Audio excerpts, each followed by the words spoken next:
انہوں نے ہی کہا تھا کہ کسی قریبی گڈس سے پتہ کر لوں۔ نہیں بھائی، ایسا نہیں پتہ چلے گا۔ منشی نے نفی میں سر ہلا کر صاف انکار کر دیا۔ بلٹی نمبر بتاؤ، رسید بک کا سیریل نمبر دیکھ کر ہی بتایا جا سکتا ہے۔ ہو سکتا ہے وہ کسی اور گڈس سے گیا ہو۔ اس کا لہجہ ہی سے نہیں، اب چہرے سے بھی بیزاری ٹپکنے لگی تھی۔ اچھا جی، پھر میں بھائی صاحب سے ہی لے کر آتا ہوں، میں نے کہا اور کرسی سے اٹھ کھڑا ہوا۔ وہ دوبارہ اپنی گود میں رکھ کر رجسٹر پر جھک گیا۔ میں ذرا دور چلا گیا، ادھر ادھر دیکھنے لگا، پھر ایک قریب کھڑے 10 ویلر ٹرک کی جانب بڑھ گیا۔ وہاں ایک میری عمر کا لڑکا بمپر پر چڑھا ٹرک کی ونڈ اسکرین چمکانے میں مصروف تھا۔ اس ٹرک کا ڈرائیونگ کیبن سرخ رنگ کا تھا۔ اور بھائی ذرا نیچے تو اترو، ایک بات پوچھنا تھی، میں نے اس سے کہا۔ اس کا ہاتھ رک گیا اور مڑ کر میری جانب دیکھنے لگا، پھر بولا، ہاں ہاں بولو، کیا بات ہے، میں سن رہا ہوں۔ وہ بدستور ونڈ اسکرین پر کپڑا پھیرتے ہوئے بولا۔ میں نے اسی طرح اپنا چہرہ اوپر کیے ہوئے اس سے وہی دریافت کیا جو تھوڑی دیر پہلے منشی سے کیا تھا۔ اس نے بھی نفی میں سر ہلا دیا۔ میں آگے بڑھ گیا، 2-3 اور ٹرک ڈرائیور وغیرہ سے اس سیاہ کیبن والے ٹرک کے بارے میں دریافت کیا، مگر سب نے لا علمی کا اظہار کیا۔ اس پر میں ذرا مایوسی کا شکار ہونے لگا۔ میں نے ذہن پر زور دیا کہ یہ بھی ضروری نہیں تھا کہ راحیلہ فوزیہ سے بچھڑتے اور ٹرک کے روانہ ہوتے ہی جاگ گئی ہو۔ کیا خبر وہ کافی دیر گئے تک سوتی رہ گئی ہو اور بھٹا وان اور جمال الدین والی سے آگے ہی جا کر کہیں اس کی آنکھ کھلی ہو۔ یہ بھی ممکن تھا کہ ٹرک کے ڈرائیور نے ہی اسے سوتے میں دھر لیا ہو۔ بہت سی ایسی باتیں تھیں جنہیں خارج از امکان نہیں سمجھا جا سکتا تھا، لہٰذا یہ ضروری بھی نہیں تھا کہ راحیلہ کا بھٹا وان اور جمال الدین والی کے درمیان میں ہی کہیں پتہ لگ سکتا تھا۔ یہ ایسا ہی تھا جیسے بھوسے میں سوئی تلاش کرنا۔ اگرچہ ٹرک کا کلیو کسی حد تک مل گیا تھا، امکانی خدشات بھی سامنے تھے، اس لیے پہلے میں بھٹا وان اور جمال الدین والی کے درمیان راحیلہ کو تلاش اور سیاہ کیبن والے 10 ویلر ٹرک کی بابت اچھی طرح پوچھ گچھ کر لینا چاہتا تھا۔ اس کے بعد ہی آگے کا رخ کرتا۔ میں نے اللہ سے اپنی کامیابی کی دل ہی دل میں دعا مانگی اور پھر ایک لاری میں سوار ہو کر بھٹا وان کی جانب روانہ ہو گیا۔ نصف گھنٹے میں بھٹا وان کے قریب پہنچ کر میں اتر گیا۔ اس کے بعد کچھ طویل سفر یہاں سے پھلا وسطی اور چک جھورا کی جانب تھا اور پھر صادقہ آباد کا وہی علاقہ شروع ہو جاتا جو چودھری جی برادران کی جاگیر تھا۔ بھٹا وان میں نے پیٹرول پمپ، گیراج، چھپرے ہوٹل، روڈ سائیڈ سرائے نما ہوٹل کے علاوہ سب چھان مارا۔ سیاہ کیبن والے ٹرک کے بارے میں پوچھا مگر کوئی سراغ نہیں ملا۔ البتہ ایک پمپ بوائے نے مجھے سیاہ کیبن والے ٹرک کے بارے میں اتنا ضرور بتایا کہ ایک 10 ویلر سیاہ کیبن والا ٹرک ڈیزل بھروانے کے بعد فوراً ہی آگے روانہ ہو گیا تھا۔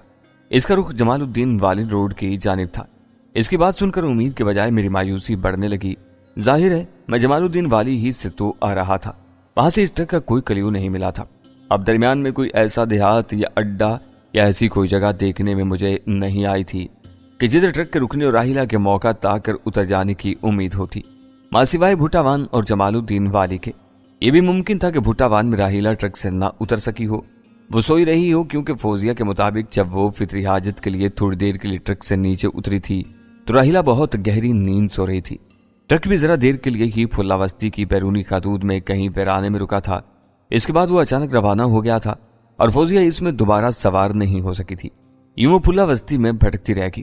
اسی مذکورہ پمپ بوائے سے میں نے سیاہ کیبن والے ٹرک کے بارے میں کرید کر یہ بھی پوچھا تھا کہ وہ یہاں سے ڈیزل بھروانے کے بعد کتنی دیر رکا تھا، یہاں اس نے سرائے ہوٹل میں اسٹے کیا تھا یا نہیں۔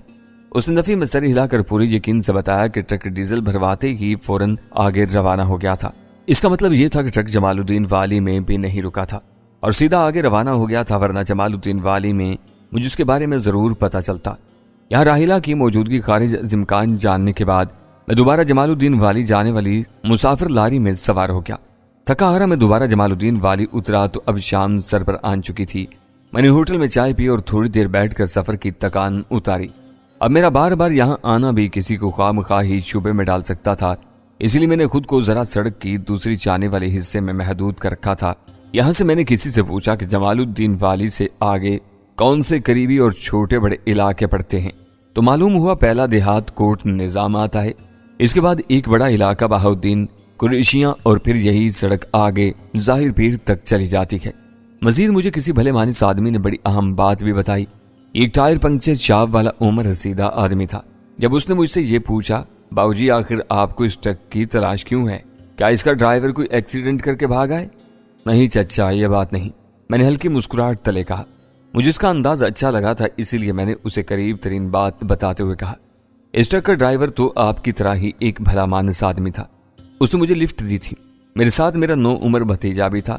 کسی وجہ سے میں نیچے اترا تو وہ اسی میں رہ گیا۔ اب سمجھ نہیں آ رہا ہے کہ میں اسے کیسے اور کہاں تلاش کروں۔ اوہ یہ بات ہے، عمر رسید آدمی بھویں اچکا کر تفکر سے بولا۔ پھر میرا پکا خیال ہے کہ وہ ٹرک ادھر نہیں رکا تو پھر آگے کوٹ نظام میں ضرور رکا ہوگا۔ یہ آپ اتنے یقین سے کیسے کہہ سکتے ہیں چچا؟ اس لیے باؤ جی کہ وہ ہے تو ایک چھوٹا سا قصبہ اور یہاں سے زیادہ دور بھی نہیں، یہی کوئی 15-16 کلومیٹر کے فاصلے پر ہوگا۔ وہاں دراصل ایک بڑا ٹرک اسٹاپ ہے جدھر کانٹا بھی ہے۔ تمام ٹرک زیادہ تر اور کافی دیر کے لیے وہیں رکتے ہیں۔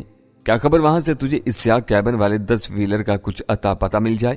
کیونکہ وہ ٹرک جو جمال الدین والی میں نہیں رکتے تو اس کا صاف مطلب ہوتا ہے کہ وہ کافی دیر پھر ادھر ضرور رکتے ہیں۔ مجھے اس کی بات اور کیا سمیز مشورے پر بڑی امید بندی۔ وہ ایک بڑا پرانا پنکچر لگانے والا تجربہ کار شخص تھا۔ وہ ان گاڑیوں کی آمد و رفت اور ان کے معاملات کے بارے میں ٹھیک اندازہ رکھ سکتا تھا۔ میں نے اس کا شکریہ ادا کیا۔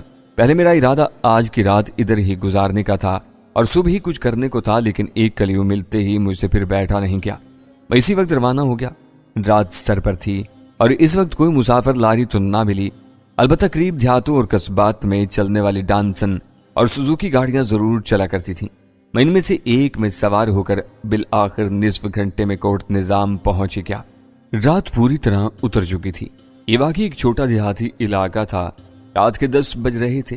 روڈ سائیڈ کا علاقہ ہونے کی وجہ سے یہاں کچھ معمولات کی شبینا رونقیں نظر آ رہی تھی، باقی اندر آبادی تاریکی میں مستغرق نظر آتی تھی۔ روڈ سائیڈ کے چند ایک چھپرا اور سرائے ہوٹل کھلے تھے۔ سرائے ہوٹل بھی کیا تھے، اینٹوں اور گارے مٹی سے بنی بوسیدہ عمارتیں جن کے میدانی احاطے میں لکڑی کی میزیں اور بینچیں رکھی تھیں۔ کچھ چارپائیاں بھی بچھی نظر آئیں۔ اندر برآمدہ تھا، پیچھے بڑا سا مستطیل خال اور اندر دری بچھائی گئی تھی۔ اس پر پرانے بستر ڈال دیے گئے تھے اور تکیے تھے۔